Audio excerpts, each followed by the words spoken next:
Hello viewers and students, कैसे हैं आप सब। आज हम स्टार्ट कर रहे हैं 9th क्लास का चैप्टर नंबर 5 साइंस का चैप्टर है ये, जीवन की मौलिक इकाइयाँ। बहुत अच्छा चैप्टर है और अब मैं इसी टाइप से वीडियो बनाया करूँगी। इससे आपको भी बहुत अच्छा समझ में आएगा, आपको पता रहेगा कि मैं बुक में जो है कहाँ पे पढ़ रही हूँ। ठीक है, तो चैप्टर स्टार्ट करते हैं। तो ये जो चैप्टर है ये कोशिका के ऊपर है कि कोशिका क्या होती है और हमारे जीवन में इसका मतलब क्या उपयोग है, क्या होती है ये, इसके बारे में हम पढ़ेंगे। तो रॉबर्ट हुक जो हैं, रॉबर्ट हुक एक वैज्ञानिक थे, ठीक है, एक साइंटिस्ट थे। उन्होंने कॉर्क की एक पतली परत ली। कॉर्क क्या होती है? कॉर्क थर्माकोल नहीं होती।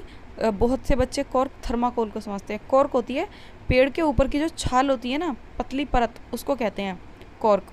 रॉबर्ट हुक ने वो ली और अपने खुद को उन्होंने सूक्ष्मदर्शी बनाया हुआ था। सूक्ष्मदर्शी को इंग्लिश में वो कहते हैं माइक्रोस्कोप। ठीक है, माइक्रोस्कोप उन्होंने खुद का बनाया हुआ था। उसमें उन्होंने उस पतली परत को रखा और फिर उन्होंने देखा कि ये कैसी दिखती है। तो वो पता है कैसे दिख रही थी? उसमें छोटे छोटे प्रकोष्ठ बने हुए थे। प्रकोष्ठ मतलब होता है छोटे छोटे कमरे, जैसे कि मधुमक्खी का छत्ता होता है ना, मधुमक्खी अपने अपने कमरों में रहती है, छोटे छोटे डब्बे डब्बे से बने हुए होते हैं उसमें, बिल्कुल वैसे छोटे छोटे कमरे। तो उन इसे जो है लैटिन भाषा में सेल कहते हैं। ठीक है, इंग्लिश में हम इसको सेल कहते हैं और सेल का मतलब होता है छोटा कमरा, और हिंदी में इसे कहते हैं कोशिका। इसका नाम रखा गया कोशिका। और ये जो है 1665 में रॉबर्ट हुक ने इसकी खोज करी थी। ये इम्पोर्टेंट है, इसको रट्टा मार लेना, याद कर लेना कि 1665 में रॉबर्ट हुक ने इसकी खोज करी थी और इसका नाम रखा कोशिका, जो कि आज तक चलता हुआ आ रहा है। तो उपरोक्त घटना उस टाइम तो बिल्कुल अर्थहीन लग रही थी, मतलब इसके कोई मायने नहीं थे, लेकिन आज के टाइम में इसके बहुत मायने हैं, इसका बहुत उपयोग है आज के टाइम में। तो अब हम कोशिका के बारे में पढ़ेंगे कि कोशिका और क्या है। जितने भी सजीव बने हुए हैं और जितने भी पेड़ पौधे जंतु, हम सब कोशिका से बने हुए हैं। तो आखिर ये कोशिका है क्या?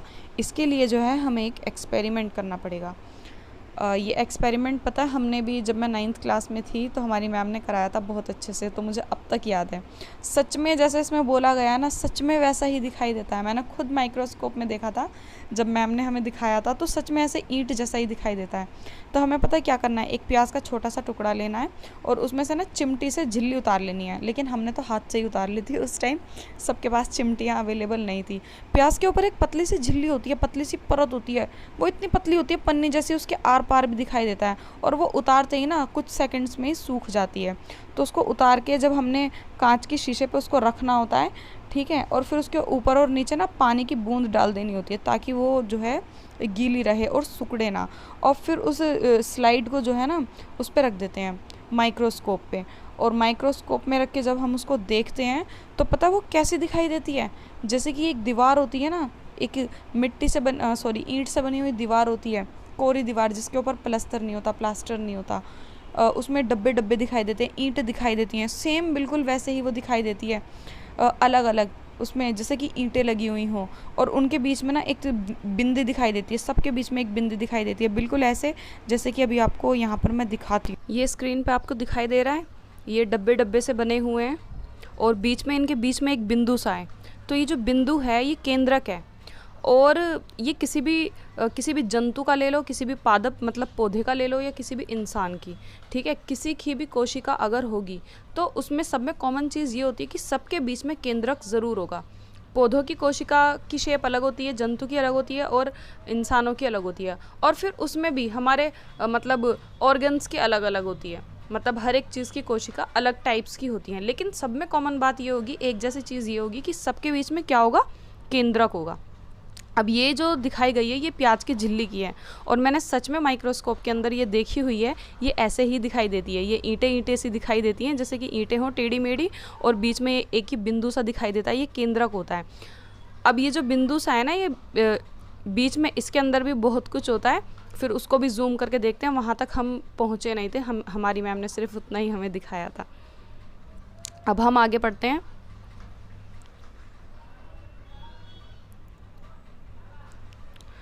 आगे ये अब हम विभिन्न आकार वाली प्याज की झिल्लियों से अस्थायी स्लाइड बनाएंगे। ठीक है, ये देखते हैं कि क्या ये एक समान होती हैं या फिर अलग अलग होती हैं। तो ये जो अभी आपको ये दिखाई गई थी ना, ये कोशिका, ऐसी लाखों करोड़ों कोशिकाएं मिलती हैं तब जाके एक प्याज का निर्माण होता है। अगर इसे दूसरे तरीके से बोला जाए तो हम ये भी कह सकते हैं कि एक प्याज के अंदर लाखों करोड़ों कोशिकाएं होती हैं। अब आप देखिए कि प्याज कितनी बड़ी होती है, तो हमारे शरीर के अंदर कितनी कोशिकाएं होती होंगी, या फिर एक बड़ा सा जानवर जैसे कि हाथी, उसके अंदर कितनी कोशिकाएं होती होंगी। मतलब जैसे कि चीज़ें परमाणुओं से मिलकर बनी हुई होती है ना, ऐसे जितने भी सजीव होते हैं वो सब कोशिकाओं से मिलकर बने हुए होते हैं। ये संरचनाएं क्या हैं? ये सभी संरचनाएं एक जैसी दिखाई देती हैं, ये सभी मिलकर एक बड़ी संरचना बनाती हैं। ठीक है, जैसे कि प्याज, इतनी इतनी कोशिका मिलकर लाखों करोड़ों कोशिकाएं जब मिल जाती हैं तो क्या बनता है? एक प्याज बनता है। इस तरीके से जैसे कि हमने प्याज की झिल्ली को देखा तो उसमें सारी कोशिकाएं क्या थी? एक समान थी, मतलब एक जैसी थी, सारी कोशिकाएं एक जैसी थी। ऐसे ही होता है, एक पार्ट की कोशिकाएं सारी एक जैसी होती हैं और सबके बीच में क्या होता है? एक बिंदु होता है जिसको हम क्या कहते हैं? बिल्कुल राइट, केंद्रक कहते हैं। ये छोटी छोटी संरचनाएं जो हम इसमें देखते हैं प्याज के अंदर, इन संरचनाओं को क्या कहते हैं? कोशिका कहते हैं। न केवल प्याज बल्कि जितने भी जीव जंतु हम अपने आसपास देखते हैं वह सभी जितने भी जीव होते हैं, मतलब जितने भी जिनके अंदर जान है, जितने भी सजीव होते हैं, जैसे कि पौधे भी सजीवों में आते हैं ना, पौधे, जीव जंतु, हम सब क्या होते हैं? सब के सब कोशिका से बने हुए हैं। आवर्धक लेंस की खोज के बाद सूक्ष्मदर्शी का आविष्कार संभव हो गया, फिर सूक्ष्मदर्शी बना, मतलब ये माइक्रोस्कोप। ठीक है, एकमात्र कोशिका स्वयं में ही एक संपूर्ण जीव जैसे कि अमीबा, क्लैमिडोमोनास, पैरामीशियम एंड बैक्टीरिया, ये सारे एक कोशिकीय जीव हैं। मतलब ये एक कोशिका से बने हुए होते हैं। ये सिर्फ एक, जैसे हम लाखों करोड़ों कोशिकाओं से बने हुए हैं ना, ऐसे ये सिर्फ एक कोशिका से बने हुए होते हैं। इन सजीवों को एक कोशिकीय जीव इसलिए कहते हैं। इसके अतिरिक्त बहुकोशिकीय जीवों में अनेक कोशिकाएं समाहित होकर विभिन्न कार्यों को संपन्न करने हेतु विभिन्न अंगों का निर्माण करती हैं। इसके कुछ उदाहरण हैं जैसे कि फंजाई, कवक, पादप मतलब पौधे, जंतु, ये क्या होते हैं? ये बहुकोशिकीय जीव होते हैं क्योंकि हमारे अंदर बहुत टाइप्स की कोशिकाएं पाई जाती हैं। हम एक कोशिका से नहीं बने हुए, हम बहुत सारे कोशिकाओं से बने हुए हैं। प्रत्येक बहुकोशिक जीव एक कोशिका से ही विकसित हुआ है। मतलब ये कि हम भी तो एक कोशिका से ही विकसित हुए हैं। जब एक एक करके बहुत सारी कोशिकाएं मिली हैं तब जाके हम बने हैं। ठीक है,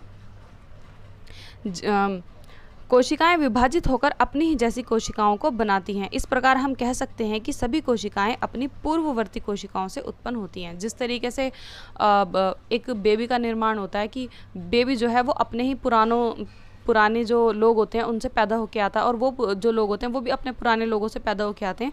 इसी तरीके से कोशिका भी जो है अपनी पुरानी वाली कोशिका से ही निर्मित होकर बनी होती है।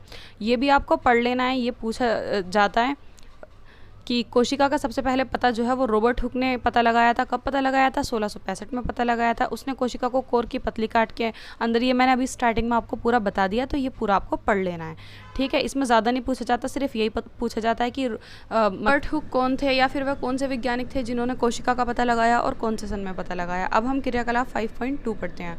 हम पत्ती की झिल्ली लेंगे, प्याज की झिल्ली लेंगे, ये सब लेंगे और उनकी स्लाइड बना देंगे और उसको माइक्रोस्कोप पर रखने के बाद हम देखेंगे और फिर हम इन प्रश्न के उत्तर देखेंगे कि क्या होता है। क्या सभी कोशिकाओं आकृति में बराबर दिखाई देती हैं, मतलब एक जैसी दिखाई देती हैं? आंसर है यस। अगर हम एक चीज़ की कोशिकाएं देखते हैं तो उसकी सभी कोशिकाएं जो हैं एक जैसी होती हैं, एक आकार की होती हैं, और सबके बीच में क्या कॉमन बात होती है कि सबके बीच में केंद्रक ज़रूर होता है। क्या सभी कोशिकाओं की संरचना एक जैसी होती है? हाँ, एक चीज़ की कोशिकाओं की संरचना एक जैसी ही होती है। क्या पादप के विभिन्न भागों में पाई जाने वाली कोशिकाओं में कोई अंतर होता है? बिल्कुल, अलग अलग भागों की कोशिकाएं अलग अलग होती हैं। हमें कोशिकाओं में क्या समानताएं दिखाई देती हैं? यही कि जितनी भी कोशिकाएं होती हैं सबके बीच में क्या होता है? केंद्रक होता है। तो आपको इन सब के आंसर मिल गए। जैसे कि अगर हम अपने हाथ की कोशिका देखेंगे तो अलग होगी, ठीक है, या हम अपने अंदर की ऑर्गन्स की कोशिकाएं जैसे कि फेफड़ों की अलग होगी और स्टमक की अलग होगी। हर चीज़ की ना अलग अलग कोशिकाएं होंगी। ठीक है, जैसे यहाँ पे कुछ तस्वीरों में दिया गया है यहाँ पे कि ये मानव कोशिकाएँ हैं, ये अलग अलग मानव कोशिकाएं हैं। जैसे कि ये गोल गोल बटन से जो है ना, ये रुधिर कोशिकाएं हैं। रुधिर मतलब होता है जो हमारे ब्लड के अंदर जो सेल्स होते हैं ना जिनसे ब्लड बनता है, वो हैं ये। ठीक है, इनसे हमारा ब्लड बनता है। अगर ब्लड को हम उसके अंदर डाल के देखेंगे माइक्रोस्कोप में तो उसके अंदर कुछ ऐसा बटन जैसा दिखाई देगा, वो रुधिर कोशिका है। ये चिकनी कोशिका है, ये अस्थिर कोशिका, वसा कोशिका, और ये शुक्राणु कोशिका, ये अंडाणु कोशिका। ये ऐसी कोशिकाएं हैं कि अंडाणु कोशिका सिर्फ फीमेल के अंदर पाई जाएंगी और शुक्राणु कोशिका सिर्फ मेल के अंदर पाई जाएंगी। ठीक है, इनको भी हम कोशिका ही कहते हैं। कोशिकाओं की आकृति तथा आकार उनके विशिष्ट कार्यों के अनुरूप होते हैं। कुछ कोशिकाएं अपना आकार बदलती रहती हैं, जैसे कि एक कोशिकीय जीव अमीबा। अमीबा कैसी कोशिका है, कैसा जीव है कि ये अपना आकार बदलता रहता है। कुछ जीवों में कोशिका का आकार लगभग स्थिर रहता है, मतलब वो अपना आकार नहीं बदलती, और प्रत्येक प्रकार की कोशिका के लिए विशिष्ट होता है। उदाहरण के लिए तंत्रिका कोशिका। तंत्रिका कोशिका एक ऐसी कोशिका है जो स्थिर होती है, और अमीबा एक ऐसी कोशिका है जो अस्थिर होती है। ठीक है, एक जीवित कोशिका ये मूलभूत कार्य कैसे करती है? हम जानते हैं कि बहुकोशिक जीवों में श्रम विभाजन होता है, जैसे कि मनुष्यों में, जैसे कि इंसानों में होता है ना कि वो काम को बांटे रखते हैं। जैसे कि एक घर में कोई बाहर का काम करता है, कोई घर का करता है, कोई कमा के लाता है और कोई घर में झाड़ू पोछा करता है। ठीक है, सब अपने अपने काम बांटे रखते हैं। यहाँ तक कि हमारे हाथ पैरों के भी काम बटे होते हैं। आँखों का काम होता है देखना, हाथों का काम कुछ और होता है, पैरों का कुछ और होता है। तो हमारा जो श्रम विभाजन है, मतलब हमारे कामों का विभाजन हुआ रहता है। उसी तरीके से कोशिकाओं में भी श्रम विभाजन हुआ होता है। अब आपको श्रम विभाजन समझ में आ गया? इसका अर्थ यह है कि शरीर के विभिन्न अंग विभिन्न कार्य करते हैं। मनुष्य के शरीर में हृदय रुधिर को पंप करता है, जैसे हमारा जो दिल है वो हमारे ब्लड को पंप करता है। तो सबके अलग अलग कार्य, वैसे ही हमारा जो आमाशय है वो भोजन को पचाता है। इस प्रकार बहुकोशिक में भी श्रम विभाजन होता है। वास्तव में प्रत्येक कोशिका में कुछ विशिष्ट घटक होते हैं, उन्हें क्या कहते हैं? कोशिकांग कहते हैं। तो अगर ये प्रश्न आता है कि कोशिकांग किसे कहते हैं, तो कोशिका के अंदर कुछ विशिष्ट घटक होते हैं, उसको कोशिकांग कहते हैं। ठीक है, अब हम यहाँ पर आते हैं राइट हैंड साइड पे। यहाँ पे ये जूम हो रहा है, इसको ज़रा क्लियर होने देते हैं। अगर मैं अपनी सिंपल सी लैंग्वेज में आपको समझाऊं तो कोशिका के अंदर बहुत सारा ना पता नहीं क्या क्या भरा हुआ होता है, गोल गोल, कुछ लंबे, कुछ पतले और कुछ कीड़े से, मतलब इस तरीके की शेप्स होती हैं। वो जो हैं वो कोशिकांग होते हैं। इस तरीके की लैंग्वेज पेपर में बिल्कुल भी नहीं लिख के आनी, ये सिर्फ याद करने के लिए होता है, अपने दिमाग में बिठाने के लिए होता है। लैंग्वेज यही लिख के आनी है। तो कोशिकांग क्या होते हैं? जो उसके अंदर के जो पार्ट्स होते हैं वो कोशिकांग होते हैं, और कोशिकांग से ही जो है कोशिका जीवित रहती है, वरना वो मर जाएगी। यहाँ पे प्रश्न दिए हुए हैं कि कोशिका की खोज किसने की थी, तो मैंने आपको बता दिया कि कोशिका की खोज रॉबर्ट हुक ने 1665 में की थी। कोशिका को जीवन की संरचनात्मक व क्रियात्मक इकाई क्यों कहते हैं? क्योंकि कोशिका से ही कोई जंतु, पादप या कुछ भी बनता है। अगर कोशिका ही नहीं होगी तो कुछ बनेगा ही नहीं। ठीक है, कोशिका किससे बनी हुई होती है? कोशिका का संरचनात्मक संगठन क्या है, अब हम ये देखते हैं। इसके एक बात के लिए मैं सॉरी बोलना चाहती हूँ, आप सभी जो भी मेरी वीडियो देख रहे हैं। मेरा घर जो है वो ऐसी साइड पर है, मेरे घर के सामने मेन रोड है और वहाँ से गाड़ियाँ आती जाती रहती हैं। अगर मैं रात के 3 बजे भी वीडियो बनाऊँगी तो भी वहाँ पे गाड़ियाँ नहीं रुकेंगी, कभी ट्रक, कभी बस, कुछ ना कुछ चलता रहता है, इसलिए मेरी वीडियो में शोर आता रहता है। तो उसके लिए मैं एक बार आपको सॉरी कहना चाहूँगी। तो फालतू की बकवास बंद करते हैं और आते हैं अपने चैप्टर पे। यदि हम कोशिका का अध्ययन सूक्ष्मदर्शी से करें, ठीक है, तो हमें क्या दिखाई देगा? उसमें प्लाज्मा झिल्ली, केंद्रक और कोशिका द्रव्य, ये सब दिखाई देंगे। ये सारे नाम हमारे ही रखे हुए हैं, मतलब इंसानों के ही रखे हुए हैं। उन्होंने कहा नहीं था कि मैं कोशिका द्रव्य हूँ, मैं केंद्रक हूँ, उन्होंने ऐसा कभी नहीं कहा। ये वैज्ञानिकों के नाम रखे हुए हैं, उसमें बहुत कुछ दिखाई देगा। इनफैक्ट मैं तो ये मानती हूँ कि सूक्ष्मदर्शी से भी ज़्यादा कोई किसी बड़ी मशीन का आविष्कार हो गया ना, तो उसके अंदर जो दिखाई दे रहा है ना, उसको भी जूम करके देखेंगे तो उसके अंदर भी कुछ ना कुछ दिखाई देगा। अब हम पढ़ते हैं प्लाज्मा झिल्ली के बारे में और कोशिका झिल्ली के बारे में। ठीक है, कोशिका झिल्ली को इसलिए इसको जो है प्लाज्मा झिल्ली कुछ पदार्थों को अंदर व बाहर आने जाने नहीं देती, मतलब अंदर वालों को बाहर नहीं जाने देती, बाहर वालों को अंदर नहीं जाने देती। बड़ी बदतमीज़ है। ये अन्य पदार्थों की गति को भी रोक देती है। कोशिका झिल्ली को इसलिए वर्णनात्मक गम्य झिल्ली कहते हैं। तो ये क्वेश्चन आता है कि कोशिका झिल्ली को वर्णनात्मक गम्य झिल्ली क्यों कहते हैं? क्योंकि ये अंदर के पदार्थों को बाहर जाने से और बाहर के पदार्थों को अंदर आने से रोकती है। मतलब ये किसका काम करती रहती है? गार्ड का काम करती रहती है। पूछ के जाने देती है, क्या आप अंदर जाने के लिए सेफ हैं, मतलब आप कोशिका को ख़राब तो नहीं करेंगे। वो इस तरीके से मतलब पूछती नहीं है, ये सिर्फ मजाक था। उसको वर्णनात्मक गम्य झिल्ली इसलिए कहते हैं क्योंकि वो बाहर वाले पदार्थों को अंदर जाने से और अंदर आने जाने पदार्थों को बाहर जाने से रोकती है। ठीक है, लेकिन कार्बन डाइऑक्साइड अंदर भी जाती है और बाहर भी आती है कोशिका के। किस तरीके से? इसका जो है निष्कासन आवश्यक है, क्योंकि कोशिका में ये जो है एकत्र हो जाती है और उसकी सांद्रता बढ़ जाती है। कोशिका के बाह्य पर्यावरण, मतलब बाहर का जो पर्यावरण होता है, उसमें अगर कार्बन डाइऑक्साइड की सांद्रता कोशिका की स्थिर कार्बन डाइऑक्साइड की सांद्रता की अपेक्षा कम हो जाती है, मतलब बाहर कम है और अंदर ज़्यादा है, तो क्या होता है? CO2 की सांद्रता में अंतर आ जाता है। उसी समय उच्च सांद्रता से निम्न सांद्रता की ओर विसरण द्वारा कोशिका से CO2 बाहर निकल जाती है। मतलब ये कि कोशिका के अंदर अगर ज़्यादा कार्बन डाइऑक्साइड हो जाएगी और बाहर कम होगी तो कोशिका भी अपनी कार्बन डाइऑक्साइड बाहर कर देगी। ठीक है, और अगर बाहर ज़्यादा होगी और कोशिका में कम होगी तो कोशिका कार्बन डाइऑक्साइड को ले लेगी, मतलब बैलेंस, वो उसको बैलेंस बनाए रखती है। और अब हम पढ़ेंगे विसरण के बारे में कि विसरण क्या होता है। ठीक है, जब जल मतलब पानी, जल भी विसरण के नियमों के अनुकूल व्यवहार करता है। जल के अणुओं की गति जब वर्णात्मक परागम्य झिल्ली द्वारा हो तो उसे परासरण कहते हैं। प्लाज्मा झिल्ली से जल की गति जल में घुले पदार्थों की मात्रा के कारण भी प्रभावित होती है। ठीक है, ये ज़्यादा सांद्रता से कम सांद्रता की ओर जाते हैं। यदि हम किसी जंतु कोशिका अथवा पादप कोशिका को शक्कर या फिर नमक के विलयन में रखें, मतलब शक्कर का घोल या फिर नमक के घोल में रखें, तो क्या होगा? तो ये होगा, यदि कोशिका को तनु विलयन वाले माध्यम अर्थात जल में शक्कर अथवा नमक की मात्रा कम और जल की मात्रा ज़्यादा हो। तनु मतलब होता है पतला, जिसमें पानी ज़्यादा हो और नमक या शक्कर जो भी हम ले रहे हैं वो कम हो। ठीक है, अगर हम उसमें डालेंगे तो क्या होगा, जल के अणु कोशिका झिल्ली के दोनों ओर आवागमन करने के लिए स्वतंत्र होंगे। मतलब ये कि पानी जो है उसके अंदर जा भी सकेगा कोशिका के अंदर और वहाँ से वापस भी आ सकेगा। लेकिन होगा क्या कि पानी अंदर ज़्यादा जाएगा और वापस कम आएगा, जिससे क्या होगा, कोशिका फूलने लगेगी। हमें देखने में सिर्फ यही लगेगा जैसे कि सिर्फ पानी अंदर गया है, वापस नहीं आया, वापस भी आएगा लेकिन कम आएगा। यदि कोशिका को ऐसे माध्यम विलयन में रखा जाए जिसमें बाह्य जल की सांद्रता कोशिका में स्थित जल की सांद्रता से ठीक बराबर हो तो कोशिका झिल्ली, तब उसमें कुछ नहीं होगा और ऐसे विलयन को समपरासारी विलयन कहते हैं। जल कोशिका झिल्ली के दोनों ओर आता जाता है, लेकिन जल की जो मात्रा है जो अंदर गई है, जितनी अंदर जाती है उतनी वापस नहीं आती। अगर हम कोशिका को किसी ऐसे विलयन में डालें कि जो विलयन सांद्र है, मतलब गाढ़ा है, गाढ़े गाढ़े विलयन में डालें, अगर कोशिका के खुद के अंदर का जो विलयन है वो पतला है और बाहर का विलयन गाढ़ा है, तो क्या होगा, कोशिका के खुद का विलयन जो है वो भी बाहर आ जाएगा। ठीक है, पुनः जल कोशिका झिल्ली के दोनों ओर आ जा सकेगा, लेकिन उससे क्या होगा, कोशिका के अंदर का पानी बाहर आ जाएगा और कोशिका सिकुड़ जाएगी। अब हम एक क्रियाकलाप करेंगे, कि एक्सपेरिमेंट करेंगे, इससे आपको ये चीज़ क्लियर हो जाएगी। अंडे का परासरण। अंडे को तनु हाइड्रोक्लोरिक अम्ल में डालकर उसके कवच को हटाओ। ठीक है, एक अंडा लेना है, उसको तनु मतलब पतले हाइड्रोक्लोरिक अम्ल में डालना है, जिसका फॉर्मूला होता है HCl। इसका कवच अधिकांशतः कैल्शियम कार्बोनेट का बना होता है। अंडे का जो कवच होता है ना, ऊपर का जो वाइट कलर का होता है, वो कैल्शियम कार्बोनेट का बना हुआ होता है।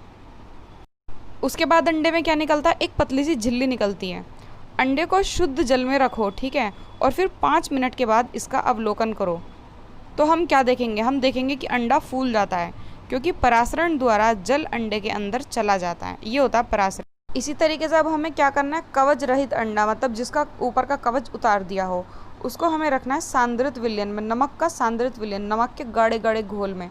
तो क्या होगा, 5 मिनट तक उसका अवलोकन करेंगे तो पता है क्या होगा, अंडा सिकुड़ जाएगा, क्योंकि जो नमक का घोल है वो ज़्यादा सांद्रित है, वो ज़्यादा गाढ़ा है, और जो खुद के अंडे के अंदर का जो खुद का घोल है वो कम है, इसलिए वो पानी को छोड़ देगा और खुद सिकुड़ जाएगा। अंडे को आपने कभी ऐसे किया हो या ना किया हो, पर आपने किशमिश को ज़रूर किया होगा। किशमिश को रात को पानी में डुबो, सुबह को देखो मोटी मोटी बिल्कुल फूली फूली ऐसे हो जाएंगी जैसे अंगूर होते हैं। तो उसमें क्या होता है, उसमें भी परासरण ही होता है। सूखी किशमिश या फिर खुबानी, खुबानी क्या होती है, खुबानी होते हैं जो कच्चे बादाम होते हैं ना, उसको खुबानी बोलते हैं। अगर हम उनको रात को पानी में भिगो देते हैं तो क्या होगा, सुबह को वो फूल जाएंगी, लेकिन अगर हम नमक के गाढ़े घोल में उनको डाल देंगे तो वो सिकुड़ जाएंगी। तो हमने ये जाना कि एक कोशिकीय अलवणीय जलीय जीवों तथा अधिकांश पादप कोशिकाएं परासरण द्वारा जल ग्रहण करते हैं। पौधों के मूल द्वारा जल का अवशोषण परासरण का एक उदाहरण है। इस प्रकार कोशिका के जीवन में विसरण जल और गैसों के आदान प्रदान की प्रक्रिया में महत्वपूर्ण भूमिका निभाता है। इस प्रकार कोशिका के जीवन में विसरण जल गैसों के आदान प्रदान की प्रक्रिया में महत्वपूर्ण भूमिका निभाता है। इसके अतिरिक्त विसरण कोशिका अपने बाहरी पर्यावरण से पोषण ग्रहण करने में सहायता करता है। कोशिका से विभिन्न अणुओं का आदान प्रदान, आना और बाहर निकलना ही विसरण द्वारा ही होता है। इस प्रकार के परिवहन में ऊर्जा की आवश्यकता होती है। प्लाज्मा झिल्ली जो होती है वो लचीली होती है और कार्बनिक अणुओं जैसे कि लिपिड तथा प्रोटीन की बनी हुई होती है, और इन चीज़ों का आदान प्रदान करके ही जो है कोशिका जिंदा रहती है। इस तरीके से कोशिका को पोषण मिलता रहता है और वो जिंदा रहती है। प्लाज्मा झिल्ली की रचना हम केवल इलेक्ट्रॉन सूक्ष्मदर्शी से ही देख सकते हैं, क्योंकि ये आकार में बहुत ज़्यादा छोटी होती है और इसके लिए एक बहुत ही हाई क्वालिटी सूक्ष्मदर्शी की ज़रूरत पड़ेगी। कोशिका झिल्ली का लचीलापन एक कोशिकीय जीवों कोशिका के बाह्य पर्यावरण से अपना भोजन तथा अन्य पदार्थ ग्रहण करने से सहायता करता है, जिस तरीके से अमीबा अपना भोजन लेता है। ठीक है, और यहाँ पे अब हम ये कुछ प्रश्न पढ़ेंगे। अभी मैं यहाँ पे ना आपको इसकी पिक्चर दिखाऊंगी कि कोशिका क्या होती है और उसके अंदर कितना सारा क्या क्या खजाना भरा हुआ होता है, वो सब हम इसमें देखेंगे अभी स्क्रीन पे। तो यहाँ पर लिखा है क्वेश्चन में कि कार्बन डाइऑक्साइड तथा पानी जैसे पदार्थ कोशिका से कैसे अंदर और बाहर जाते हैं। तो कैसे जाते हैं बताइए। मैंने अभी बताया था कि कौन सी विधि से जाते हैं, पिछला याद कर लीजिए, पता चल जाएगा। और प्लाज्मा झिल्ली को परागम्य वर्णनात्मक झिल्ली क्यों कहते हैं, ये भी मैंने अभी आपको थोड़ी देर पहले बताया था कि वो अंदर के पदार्थ को बाहर जाने से और बाहर के पदार्थ को अंदर जाने से रोकती है, ये सब बताया था ना, तो याद कर लीजिए। ऐसे मैं बार बार बताती रहूँगी तो वीडियो बहुत ज़्यादा लंबा हो जाएगा। अब स्क्रीन पर देखिए कैसी होती है कोशिका। ये एक पौधे की कोशिका यहाँ पर हमने ली है, ठीक है, ये आपकी बुक में भी दी हुई है। इसको जूम करके देखते हैं कि इसके अंदर क्या क्या खजाना भरा हुआ है। ऐसा लग रहा है जैसे एक भगोने के अंदर बहुत सारी सब्जी भर रखी है, आलू गोभी भिंडी गाजर और पता नहीं क्या क्या, ठीक है। लेकिन ये आलू गोभी भिंडी गाजर नहीं है। ये देखिए यहाँ पे जो ये चिकने चिकने कीड़े जैसे हैं ना, ये है चिकनी अंतर्द्रव्य जालिका। ये गोल गोल बटन जैसे ये है लाइसोसोम, और ये जो चिकनी चिकनी अंतर्द्रव्य जालिका है कीड़े जैसी, इसी के ऊपर कांटे लग गए हैं तो ये खुरदुरी अंतर्द्रव्य जालिका बन गई है। ये हरे कलर के गोल गोल सिक्के जैसे हरित लवक, ठीक है। ये माइक्रोफोन जैसे छोटे माइक्रोफोन, ये गोल्जी उपकरण, और ये जो है ये केंद्रीय झिल्ली है। ये है प्लाज्मा झिल्ली, ये जो ग्रीन कलर की इधर आ रही है अंदर की तरफ वाली, ठीक है। ये बाह्य कोशिका, ये जो बाहर की तरफ है, ये कोशिका भित्ति, और ये जो कीड़ा सा है ये है माइटोकॉन्ड्रियन। ये छोटे छोटे बिंदु राइबोसोम, और ये मोटा सा लौकी जैसा ये है हरित लवक, और ये जितना भी पानी है अंदर ये है कोशिका द्रव्य। ओके, आगे का चैप्टर हम पढ़ेंगे नेक्स्ट वीडियो में, इसके सेकंड पार्ट में। अगर वीडियो अच्छी लगी तो वीडियो को लाइक करें। यहाँ पर देखिए, इसे ऐसे लाइक कर दीजिए, यहाँ पे सब्सक्राइब, और ये घंटा दिख रहा है इसको भी दबा देना है, ताकि जब मैं नेक्स्ट वीडियो डालूँ तो आपके पास नोटिफिकेशन आ जाएगा। मिलते हैं नेक्स्ट वीडियो में, तब तक के लिए बाय बाय।